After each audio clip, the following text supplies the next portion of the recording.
Sili. Yan, sa sobrang sarap. Sili na lang ang tinira. Sili.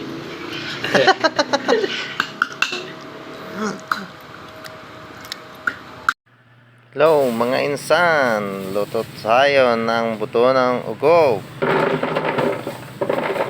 Ito po yung kung tawagin ay kamansi sa Tagalog at dalong yan. O kayo nang bahala kung anong itawag niyo dyan, basta magluluto ako ng buto ng ugog. Una nga pala ihugasan natin. Ayan. Mekos mo lang yan insan.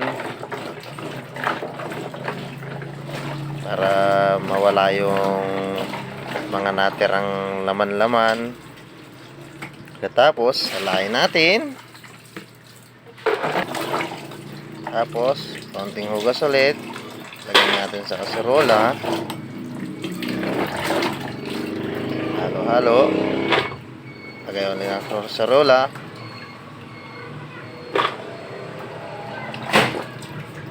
Para mapakuluan natin.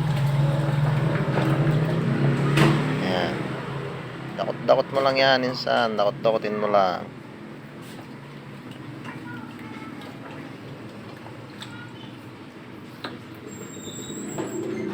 Tapos lalagyan natin ng tubig para ang tubig ay halos pumantay lang doon sa mga buto para mapakuluan na natin. Kaya po pala natin papakuluan yan kasi matigas po ang balat nyan para madali nating mabalatan. Ayan, sinalang ko na po sa kalan at sisit na lang natin kung gaano kainit ang kalan.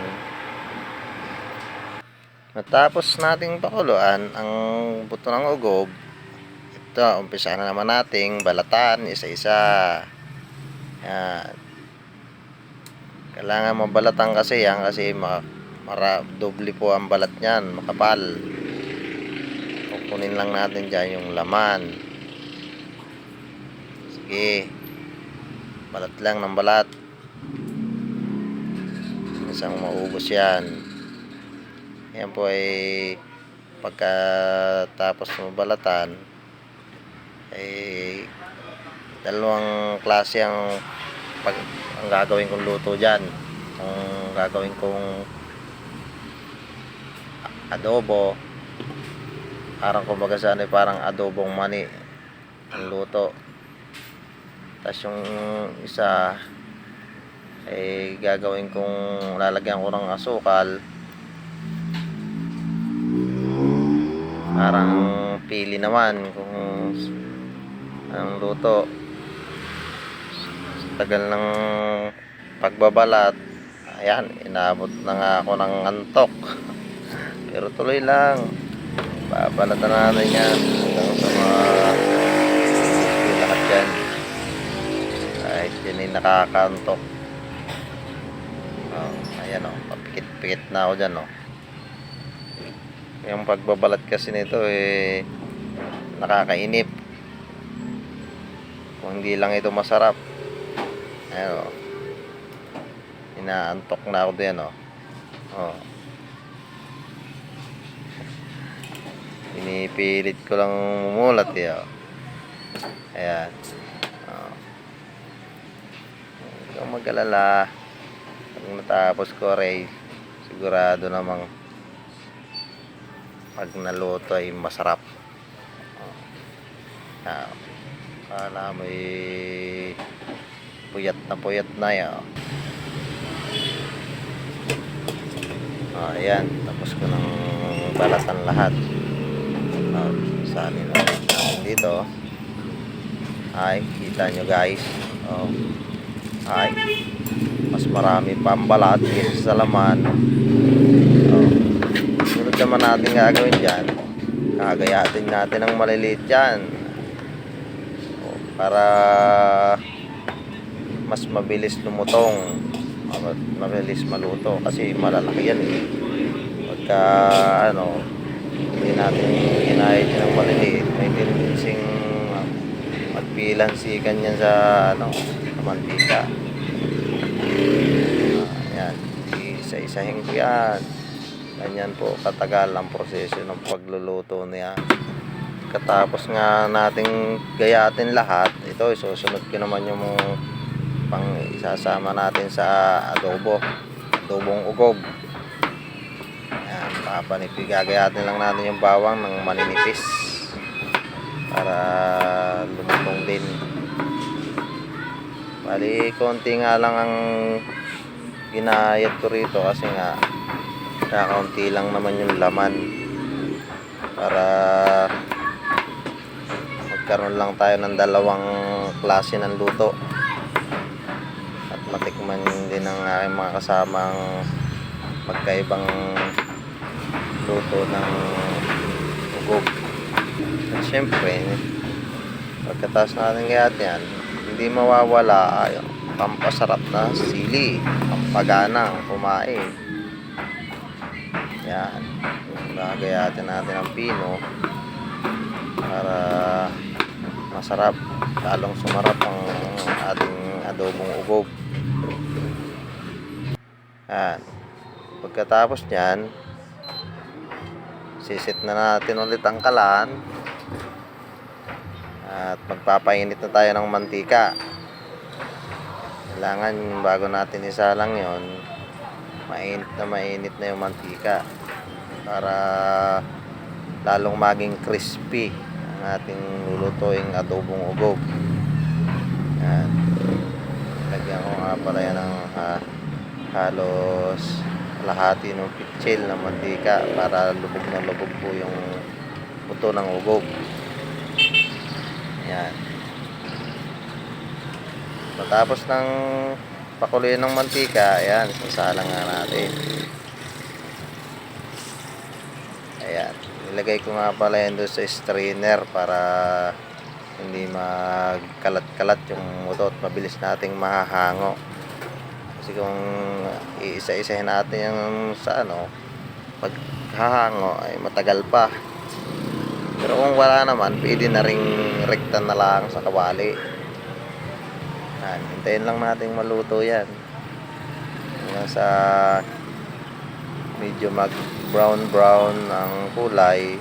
At pagka ganun ang kulay, pwede na natin hanguin kasi nga crispy na yon. Yan, hintayin lang natin. At kung umabot ka nga pala sa part na ito, ay siguradong interesado kang malaman kung paano magluto ng buto ng ugog. Baka pwede namang share mo ang ating video, like na rin at comment para mapanood din ng iba kung paano ang ating pagluluto ng buto ng ugog. At tumuloy na nga tayo sa ating pagluluto ng masarap na buto ng ugog. Ayan kulay brown na siya. Mukhang malutong ang pagkakaluto natin. Pagkatapos nga, papainit ulit tayo ng konting mantika para umpisa na natin magluto ng adobong ugog. Bawang, palulutongin natin yan na parang sa mani, ang lagay sa mani. Walang pagkakaiba ito sa pagluluto ng adobong mani, ganun din lang. Lulutongin mo yung bawang para maging crispy. Halo-haloin lang natin. Ayan po ay pag naluto ay napakasarap. Makakalimutan ninyo ang lumpia lang. Yan. Pagka kulay brown na ang bawang, ilagay na natin uli yung buto ng ugob. Haluin lang natin. Tapos pagka yan ay medyo halong-halo na,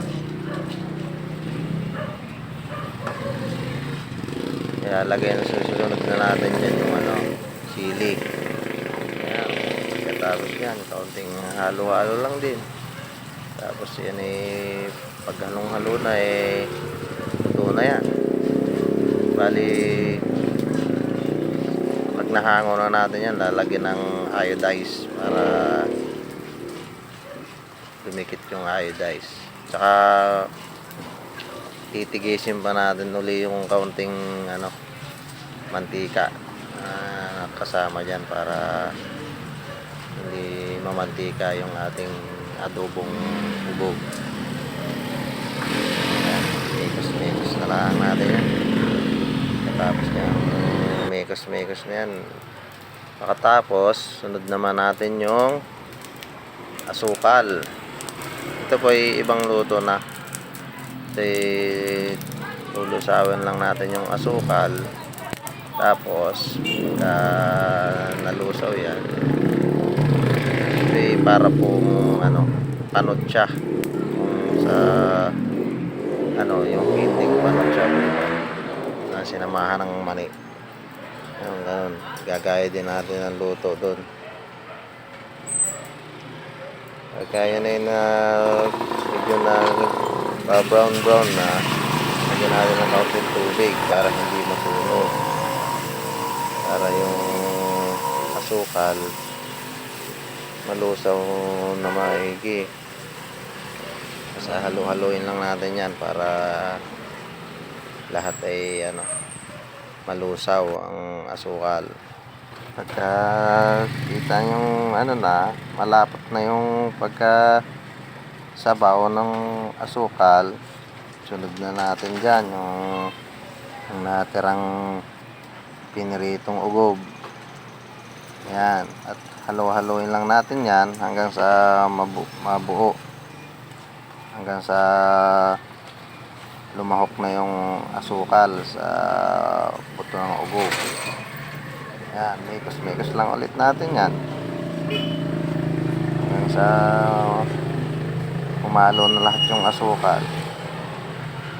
Yan, katapos yan, luto na ang ating dalawang klase ng luto ng butong ugob. Pwede na natin itong lantakan. Talagang sa tingin pa lang ay napakasarap na. At yan, luto na ang ating adobo at inatamis na buto ng ugob. Ito na, yung niluto namin. Pulutan.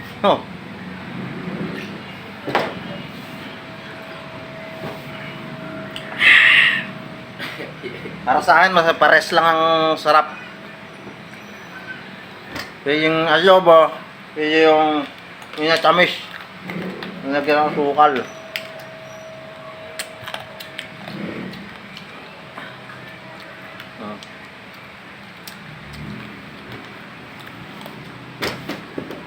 Pwede din sa red horse. Pwede pulutan. Sarap. Pwede din sa red horse.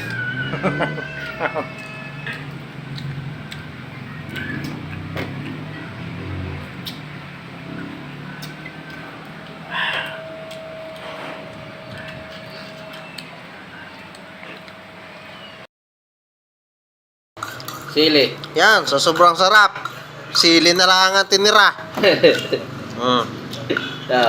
Sili.